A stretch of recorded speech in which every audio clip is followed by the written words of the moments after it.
Thomas said that instead of signing an extension, which he is eligible to do this summer, he is okay with holding off so the team can get that extra piece or two that will improve the team now. Paul, do you believe him? Have you ever heard of a player saying, nah, I don't need my money?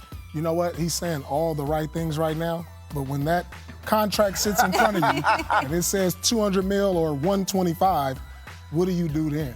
Right. You know, it's easy to talk about 2 years before it happens. By next summer, we'll see what he's saying then. It's tough to leave that type of money on the table. I mean, if he's going to be able to get that money somewhere down the road, yes, I understand, because he probably wants to stay in Boston. Boston's always been known as a winning franchise, and they're definitely trying to get back there. To me, it says he has a great relationship with his teammates, but also he got a great relationship with management. But we saw that with Dwayne Wade. Dwayne Wade left money on the table in Miami. So until he didn't. They didn't. I don't know if he's going to get it on the back end. Right, exactly. And that was the thing, is the understanding with Dwayne is he always thought, okay, they're going to get me back later.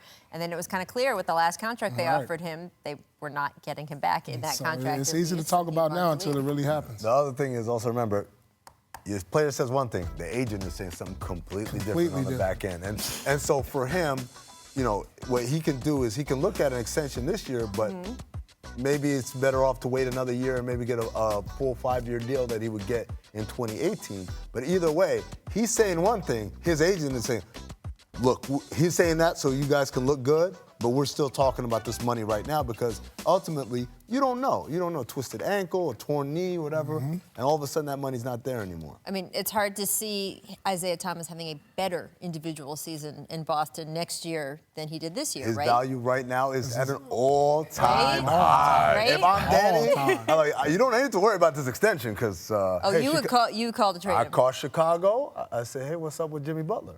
Would you trade Isaiah or keep him right now? I mean, I would probably trade him based on the way that the team played and the fact that they got the first pick in the draft and they got a lot of other draft picks. They have an opportunity to get better at the point position and get some sides. What about the love, people? What about the it culture? could go either way. He developed the culture there. That's what I mean. You know, he's the guy right now. So it's tough to give up an Isaiah and say, who do you replace him with? Do you replace him with this young stud rookie, maybe add a veteran on the wing or down low? I just think he's created such a culture there. It's going to be hard to get rid of him. I don't think it'll be a fan favorite move. Yeah. But, you know, who knows?